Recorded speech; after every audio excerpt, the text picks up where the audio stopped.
মানুষ কয় টাকার মালিক? আব্দুর রহমান ইবনে আউফ যখন দুনিয়ার থেকে বিদায় নেয় তখন ক্যাশ টাকা ছিল ৪৭ লক্ষ কোটি। কত? কয় টাকায় হয় ৪৭ লক্ষ কোটি? কয় টাকায়? আপনাদের বাজেট হয়েছে কয় টাকা এই বছর? ৬ লক্ষ কোটি টাকা বাজেট হয়েছে বাংলাদেশের। বাঙালিগুলা বললাম না, ওনার কাছে ৪৭ লক্ষ কোটি টাকা ছিল। আরবের সবচেয়ে দামি ঘোড়া উনি যখন মারা যায় তখন ৪,০০০ ঘোড়া ওনার কাছে ছিল। ৪,০০০ ঘোড়া, যেটা এখন কয়েক বিলিয়ন করে দাম, কয়েক বিলিয়ন টাকা না, রিয়াল করে দাম। আমি তথ্য দিতে পারি আপনাদেরকে, যে দেখা আসেন এক ঘোড়ার দাম কত। ওই আস্তাবলের তথ্য আমার কাছে আছে। ওই ঘোড়া ৪,০০০ ছিল, কিন্তু গলায় বেরি পড়া ছিল, বেরি, গোলামির বেরি পড়া ছিল। কেননা জানতেন ৬০-৭০ বছরের দুনিয়া চলে যেতে হবে, এটাই সত্য। মিলে খাক মে আহলে শাহ कैसे कैसे জমি খা গই নওজোয়া कैसे कैसे। হয় আপনারা জানি না, আপনারা মনে হয় রূপগঞ্জের আন্ডারে, ঠিক না? এক সময় তো মনে হয় সোনারগাঁর আন্ডারেই ছিলেন নাকি, নাইলে নারায়ণগঞ্জের আন্ডারেই ছিলেন। বাঘ হয়ে জিলা হয়ে বাঘ হয়ে গেছেন। আরে বেশি দূরে তো না সোনারগাঁও এখান থেকে, ঠিক না?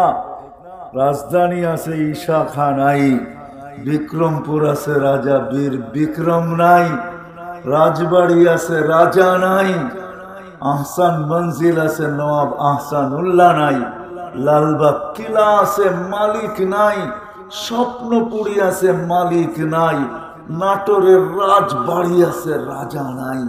এরকম একদিন আপনিও থাকবো না, আমিও থাকবো না। চলেন যে দৃশ্য কয়েকটা দেখাইলাম, ওই জান্নাতকে পাওয়ার জন্য, ওই মজার জিন্দেগি পাওয়ার জন্য এক গোলামির বেরি গলায় পড়তে হবে।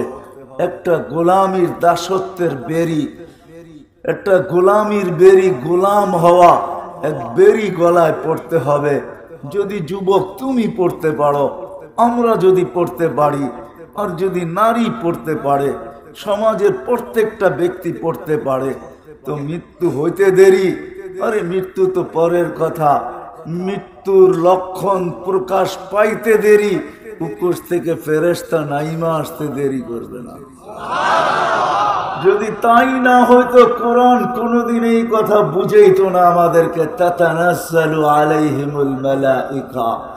বহুত মুর্দা আছে, মরার সময় ডাইনও দেখে না, বামেও দেখে না, ও শুধু উপরে দেখা থাকে, তাকায় থাকে।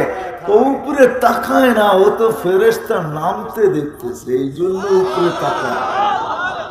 ও দেখতেছে ফেরেশতা দলে দলে নামতেছে, দলে দলে ফেরেশতা নামতেছে, আর সবাই চিৎকার দিতে দিতে নামতেছে, আল্লাহ তাখাফ। সবার ভয় থাকলেও তোর নাই, তোমার ভয় নাই। আল্লাহ তাহজান, সবার দুঃখ থাকলেও তোমার নাই। আবশির, সুসংবাদ গ্রহণ করো, নিয়ে আসছি এই যে দেখো জান্নাত। সবার হাতে জান্নাতের উপটোকন থাকবে, জান্নাতের প্রতিচ্ছবি থাকবে। সবাই জান্নাতের পর্দাকে সরাবে আর বলবে, শোনো শোনো শোনো, নাহনু আউলিয়াউকুম ফিল হায়াতিদ দুনিয়া ওয়া ফিল আখিরাহ। যাদের পিছনে তোমার দুনিয়াটাকে শেষ করে দিছো, ওরা কবর পর্যন্ত তোমাকে পৌঁছাবে।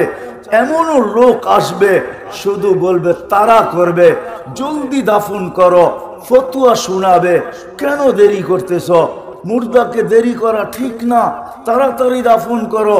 জানো না মার্কেটটা খোলা, জানো না দোকানটা খোলা, খোলা দোকানটা থুইয়া আসছি, কাস্টমার বসায় রেখা আসছি, তোমাদের এখানে কতক্ষণ অপেক্ষা করব, তাড়াতাড়ি দাফন করো।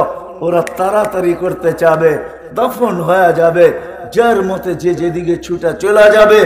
এমনকি এইখানেও সন্তান আছে, সারা বছরে একবার বাপের কবরের পাশে দাঁড়ানোর সুযোগ হয় না।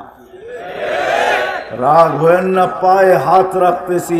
এমন সন্তান এখানে বহুত আছে যে বৎসরে একবার বাপের কবরের পাশে দাঁড়ায় 10টা মিনিট সূরায়ে ফাতিহা পড়া, সূরা ইখলাস পড়া বা কিছু সূরা পড়া, দোয়া পড়া এই সুযোগও হয় না।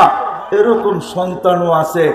ইমাম সাহেব যদি রব্বির হামহুমা কামা রব্বায়ানি সগীরা না পড়ে, তাইলে নিজের ভিতর থেকে নিজের ইচ্ছায় নিজের স্মরণে প্রতি 5 ওয়াক্ত নামাজে বাপ মার জন্য দোয়া করে। এরকম সন্তানও এইখানে বেশি আছে, করে না। যারা করে এদের সংখ্যা গুটি কয়েক হবে। যদি